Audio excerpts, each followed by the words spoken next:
Shalom, shalom, shalom, bien-aimés dans le Seigneur, comment allez-vous? Comme d'habitude, on se retrouve. C'est l'évangéliste Marilyn de l'Assemblée des rachetés de l'Éternel et bienvenue dans la manne quotidienne. Alléluia. Merci Seigneur de prendre le contrôle de ce moment. J'aimerais en fait que ce passage touche quelqu'un. J'aimerais en fait que quelqu'un puisse se poser la question réellement ce que Dieu attend de lui. Aujourd'hui, nous allons parler pour ce moment de partage dans l'obéissance vaut mieux que le sacrifice. Bien-aimé dans le Seigneur, vaut mieux obéir que après d'offrir des sacrifices à Dieu. C'est la parole qui le dit. Là où tu vas poser des actions, là où Dieu va te dire non, ne fais pas ça, et que tu vas quand même le faire, tu vas aller à l'encontre de ses principes, de ses lois. Tu vas quand même le réaliser ce que tu veux. Et après, tu vas venir lui offrir des sacrifices. Non, Dieu ne prend pas plaisir. Parce qu'il ne voulait pas que tu fasses ces actions.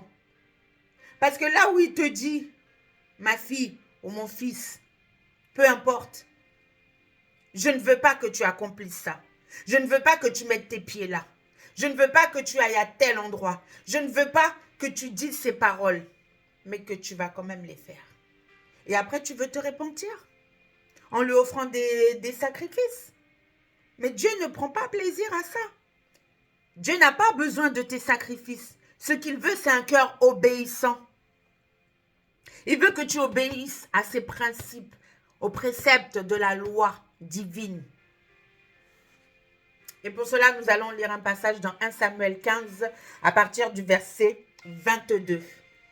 Samuel, après que Saül ait posé ses actes, voici ce qu'il va lui dire. L'Éternel trouve-t-il du plaisir dans les holocaustes et les sacrifices, comme dans l'obéissance à la voix de l'Éternel? Voici, l'obéissance vaut mieux que le sacrifice et l'observation de sa parole vaut mieux que la graisse des béliers. Alléluia. Tout est dit dans la parole. Donc soyez bénis, réfléchissez bien. Soyez bénis, c'était l'évangéliste Marilyn de l'Assemblée des rachetés de l'Éternel et c'était la manne quotidienne. À très bientôt.